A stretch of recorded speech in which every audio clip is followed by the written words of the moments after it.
Jamal Carter, a young black man known for his charisma and success, enters Harold Jenkins' convenience store. He greets everyone warmly, his friendly demeanor evident as he interacts with other customers and staff. Harold, the store owner, watches from behind the counter, a mix of envy and suspicion clouding his features. He can't help but notice how well-liked Jamal is in the community, a stark contrast to his own reputation. As Jamal browses the aisles, selecting items for purchase, Harold's unease grows. He fidgets nervously, his eyes darting between Jamal and the security cameras. When Jamal approaches the counter to pay, Harold's demeanor shifts abruptly. He begins questioning Jamal about his purchases, his tone accusatory and uncomfortable. "What's in your pockets?" Harold demands, his voice shaking slightly. "Empty them out." Jamal, taken aback by the sudden hostility, complies calmly. "Is there a problem, Mr. Jenkins?" he asks, confusion evident in his voice. Harold's paranoia escalates. Without warning, he shouts, "You're stealing. I saw you pocket something." He reaches for the phone, dialing 911 with trembling fingers. "I'm reporting a robbery," he declares loudly, creating a scene to support his false accusation. The atmosphere in the store becomes tense as other customers watch in disbelief. Jamal, stunned by the baseless accusation, tries to reason with Harold, but his words fall on deaf ears. Within minutes, police sirens wail in the distance, growing louder as they approach. Officers burst into the store, immediately confronting Jamal based on Harold's claims. Despite Jamal's protests and the confused murmurs of other customers, the police roughly handcuff him. As they lead him out, Jamal locks eyes with Harold, who averts his gaze, unable to face the consequences of his actions. At the police station, Jamal sits in a cramped interrogation room, his frustration mounting as he tries to explain the situation to the officers. Detective Simmons, a veteran cop with a stern expression, leans against the wall, arms crossed. "Look, we've heard it all before," Simmons says, his tone dismissive. "The store owner called it in. Why would he lie?" Jamal takes a deep breath, fighting to keep his composure. "I didn't steal anything. Mr. Jenkins is mistaken. If you just check the security footage, Simmons cuts him off with a wave of his hand. "We'll get to that. For now, you're staying put." Meanwhile, across town, Linda Carter's world shatters as she receives the call about Jamal's arrest. Her hands shake as she sets down the phone, tears streaming down her face. She collapses into a chair, her mind racing with fear and disbelief. "Not my boy," she whispers, her voice choked with emotion. "Not Jamal." As the shock subsides, determination takes its place. Linda stands, wiping her eyes. She knows the system, knows the uphill battle they face, but she's ready to fight. Linda begins calling lawyers, her heart sinking with each conversation. The fees are astronomical, far beyond what she can afford on her nurse's salary. But she refuses to give up. As she makes call after call, Linda feels the weight of the accusation settling over her family like a dark cloud. Neighbors whisper as she passes, and she notices the sidelong glances at work. The stigma of having a son accused of theft is already taking its toll. But Linda pushes forward, driven by her unwavering belief in Jamal's innocence. She digs into their meager savings, determined to secure legal representation for her son. With each setback, her resolve only grows stronger. "I'll find a way," she promises herself, clutching a handful of business cards from potential lawyers. "I'll bring my boy home." Marcus, Jamal's best friend since childhood, arrives at Linda's house, his face etched with concern. As Linda opens the door, he immediately pulls her into a comforting hug. "I came as soon as I heard," Marcus says, his voice steady. "What can I do to help?" Linda leads him inside, grateful for the support. "We need to clear Jamal's name," she explains, her voice trembling slightly. "But I'm struggling to find an affordable lawyer." Marcus nods, his expression determined. "I'll start digging into Harold's background. There might be something there that could help Jamal's case." Over the next few days, Marcus becomes a one-man investigative team. He interviews locals who frequent Harold's store, searching for any hints of previous incidents or suspicious behavior. He scours public records and social media, building a profile of Harold Jenkins. Meanwhile, word of Jamal's arrest spreads through the community. Many who know Jamal's character are outraged by the accusation. A group of local activists, led by Jamal's former high school teacher, Ms. Thompson, organize a peaceful protest outside Harold's store. On a sunny Saturday morning, dozens of community members gather, holding signs that read, "Justice for Jamal" and "Stop Racial Profiling." They form a line on the sidewalk, their chants echoing down the street. Inside the store, Harold watches the growing crowd through the window, his face pale and drawn. He paces behind the counter, alternating between anger and fear as he sees familiar faces among the protesters. As the day wears on, more people join the protest. Local news vans arrive, their cameras capturing the scene. Harold's phone rings incessantly, suppliers concerned about deliveries, his wife demanding explanations. The pressure builds as Harold realizes the far-reaching consequences of his actions.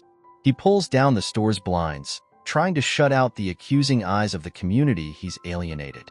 But the chants still filter through, a constant reminder of the turmoil he's caused. Linda sits in the community center, surrounded by a diverse group of concerned citizens.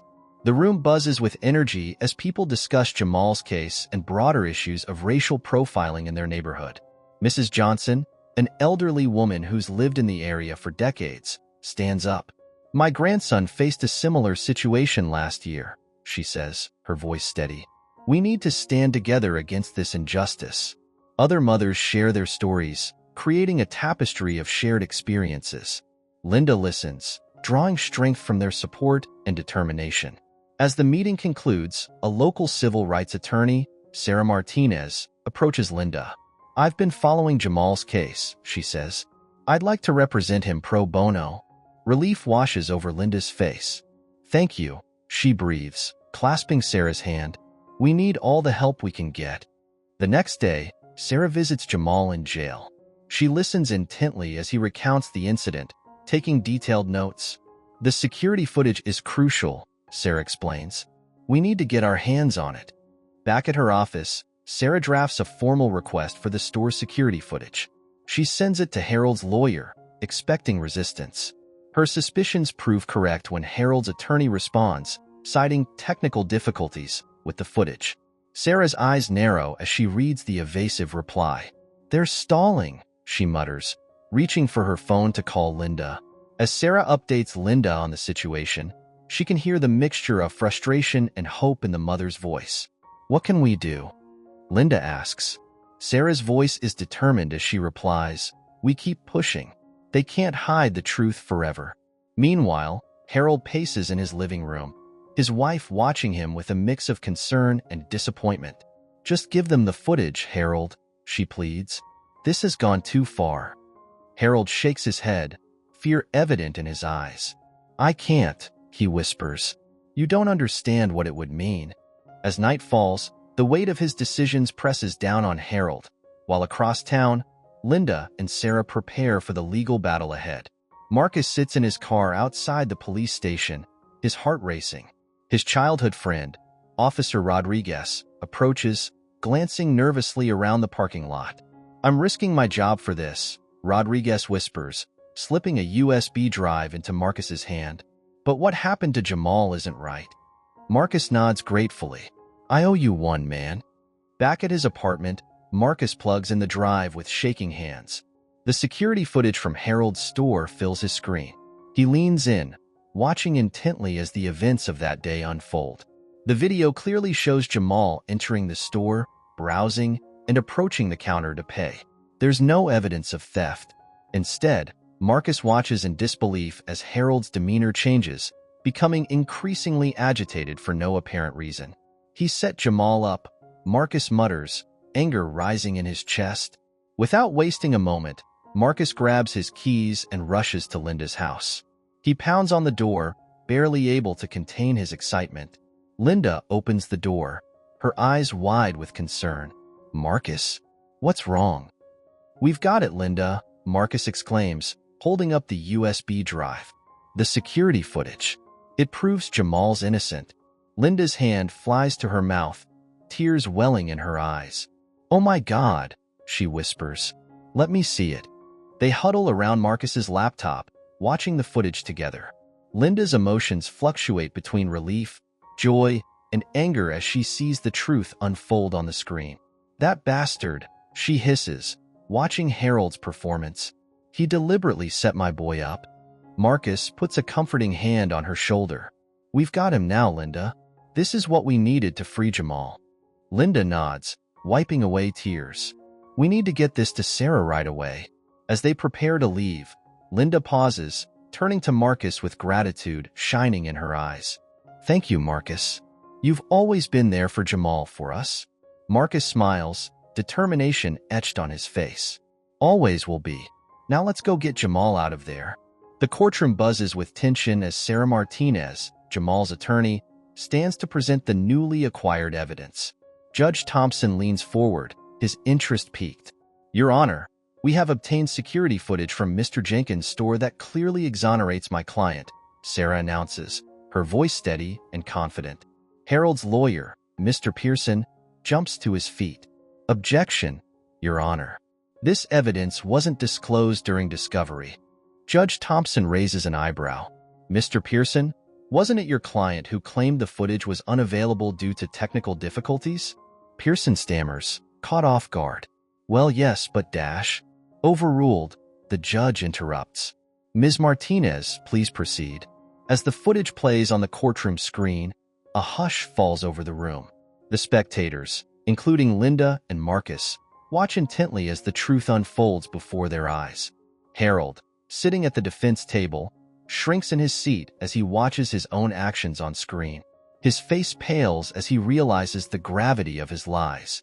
When the video ends, Judge Thompson turns to the prosecution. "In light of this evidence, how does the state wish to proceed?" The prosecutor, looking deflated, stands. "Your Honor, the state moves to dismiss all charges against Mr. Carter." A collective gasp ripples through the courtroom, followed by murmurs of approval. Linda clasps her hands to her chest, tears of relief streaming down her face. Judge Thompson nods solemnly. "Motion granted. Mr. Carter, you are free to go. This court apologizes for the injustice you've endured." As Jamal is released from custody, he's engulfed in a tearful embrace by Linda and Marcus. The joy of his freedom is palpable, but there's a hardness in his eyes that wasn't there before. Outside the courthouse, reporters clamor for statements. Jamal faces the cameras, his voice tight with controlled emotion. "I'm grateful for my freedom, but this ordeal has opened my eyes to the injustices many face every day. This fight isn't over." As the Carter family leaves, Harold exits the courthouse, facing a barrage of questions and accusations.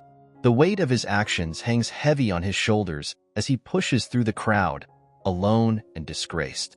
In the weeks following his release, Jamal finds himself thrust into the role of community activist.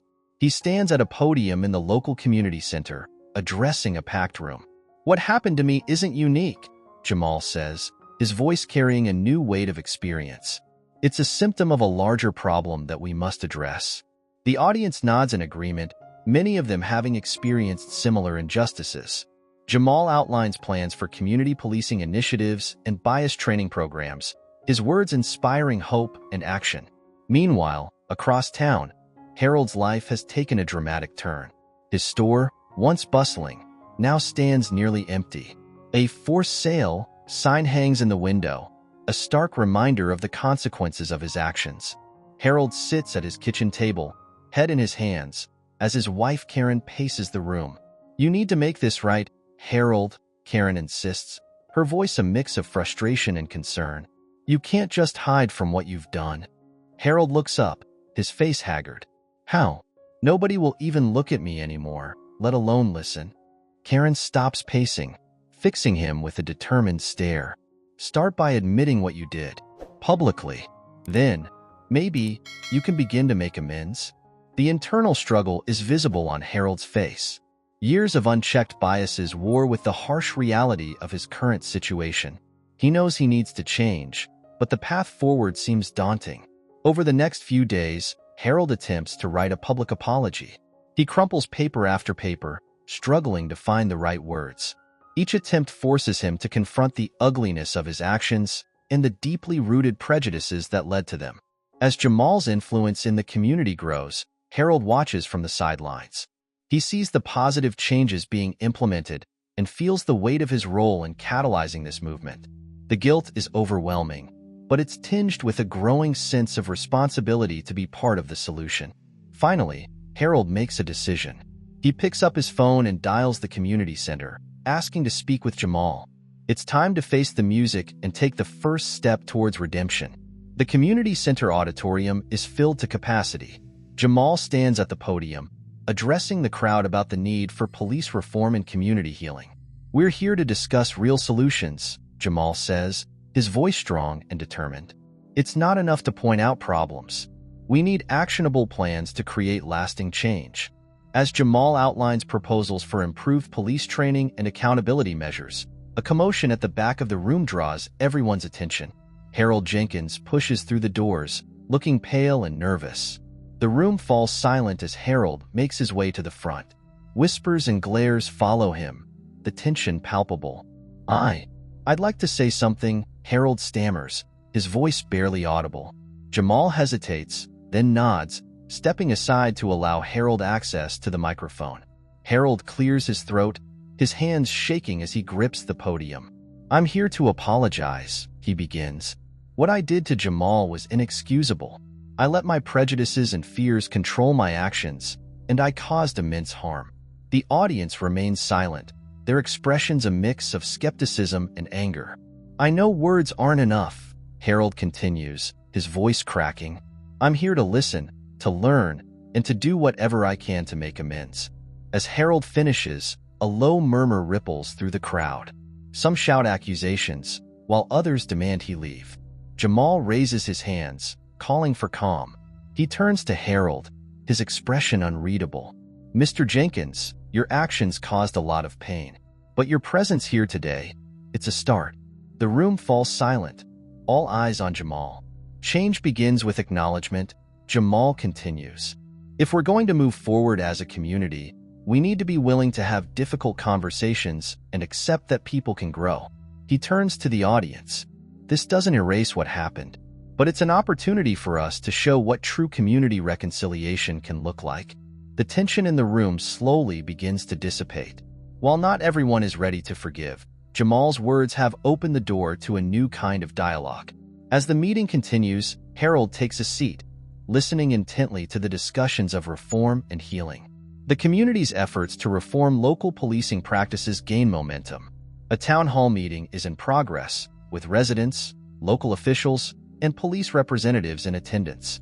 Jamal stands at the front, presenting a draft of a new bill. "This legislation," Jamal explains, pointing to a projected outline, "aims to implement mandatory de-escalation training for all officers and establish an independent review board for police conduct." The proposal is met with a mix of support and skepticism. Chief Williams, the head of the local police department, raises concerns about implementation costs and potential impacts on officer morale.